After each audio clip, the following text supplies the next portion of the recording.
After a couple years in the meat grinder that is full-time pro wrestling, Brock Lesnar entered the UFC with a Division I Amateur Wrestling Championship, a mean streak, and that's about it. He had Marty Morgan, kind of the perfect yin to Brock's yang. More than anything though, I think Brock's biggest motivation was just proving that he belonged. There's a ton of phony pro wrestler guy in the air, especially for his debut. Even though he talked a ton of shit about Brock, one of the only guys that gave him his flowers was his debut opponent, Frank Mir. Frank was actually pretty straightforward going into this fight with Brock, telling everybody you'd be really stupid to overlook his wrestling pedigree. 106-5 collegiately, but regardless of that, it really felt like Dana wanted Brock to lose twice, get embarrassed, and go back to pro wrestling. Like, imagine getting a prospect like Brock and immediately throwing him in the ring with some of the best heavyweights in the world. Not a one-to-one comparison, but imagine for Bo Nickal's UFC debut if they threw him in there with Robert Whittaker. Yeah. Dana tried to talk Brock into fighting elsewhere, but when he didn't heed that advice, this seemed like him being thrown to the wolves.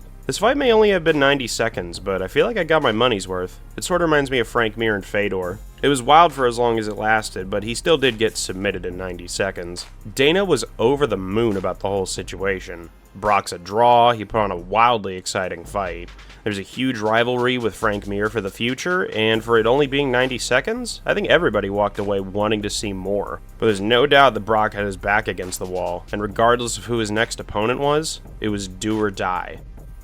Heath Herring was a perfect opponent for Brock's second fight. Top 10 guy, itching to play spoiler, but definitely beatable, a little overconfident, and with takedown defense that left a lot to be desired. We could expect the power double, but how this fight opened up was something nobody expected.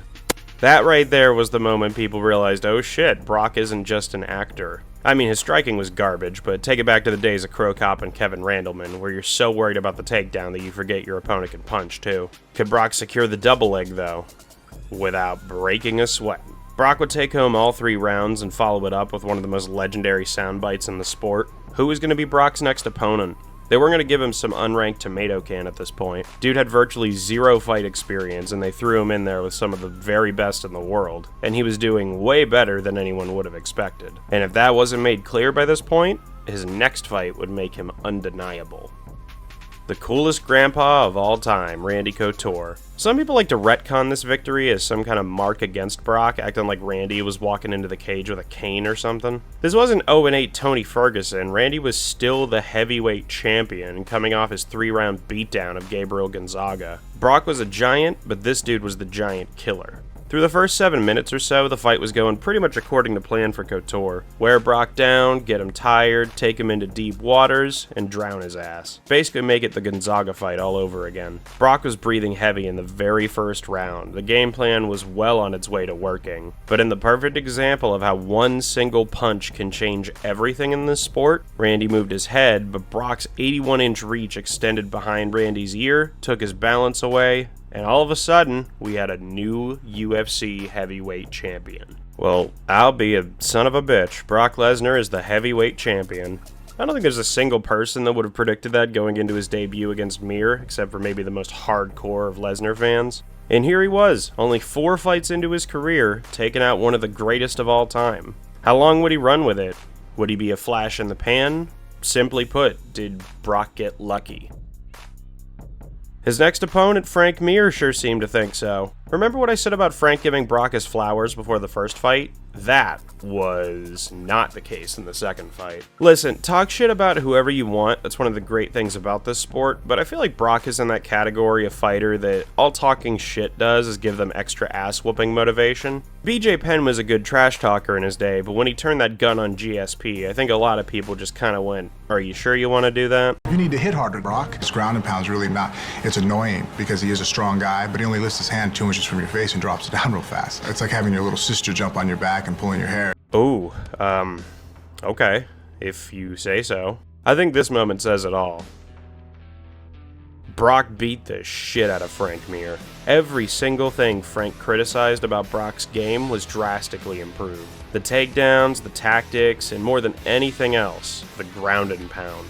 Wasn't a terribly tactical fight, but Brock set out to make a statement, and boy did he ever. He secured his first title defense, avenged his only loss, and really outside of that knee bar and being cage smudged by Randy for a bit, Brock hadn't shown a whole lot of weakness in his fights either. Hell, outside of that flying knee on one of the takedowns, I'm not even sure Brock's really been hit clean in any of his fights. But that streak was bound to come to an end eventually, and Lesnar's next opponent would cause more adversity than Brock had ever dealt with.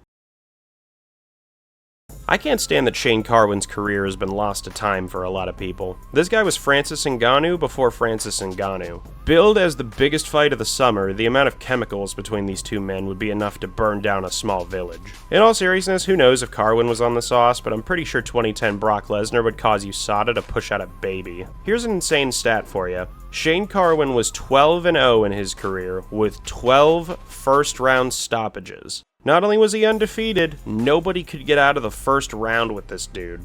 And you could see why in the fight. Brock took one punch from Shane and immediately panicked. He was on the floor quick, and Shane Carwin was seconds away from keeping his streak and taking home that belt. Although we learned something big about Brock in this fight.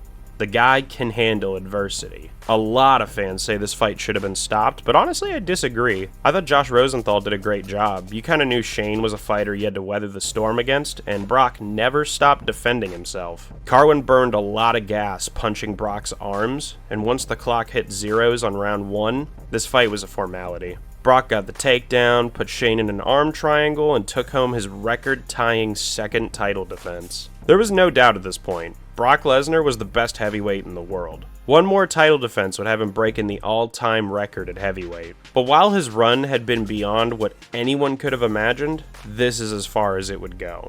A lethal combination of diverticulitis, subsequently having over half of his small intestine taken out, and going up against the greatest of all time and Alistair Overeem would spell the end of the Lesnar era. Losing a cardio battle to the GOAT is a tough loss, but the Overeem fight was rough. I'll repeat, the guy had over half of his small intestine taken out and then had to fight Mr. Knees to the body.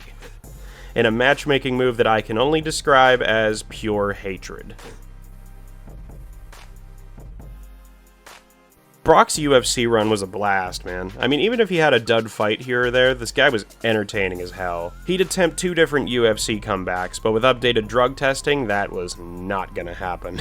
Despite whatever holes you want to poke in his career, the guy went into MMA with just a college wrestling background and crazy genetics, and took out some of the best heavyweights of his day. He may not have been ready for Kane or Alistair, his piss might melt the USADA cup, but I enjoyed the Lesnar era. Frank Mir might think differently, though.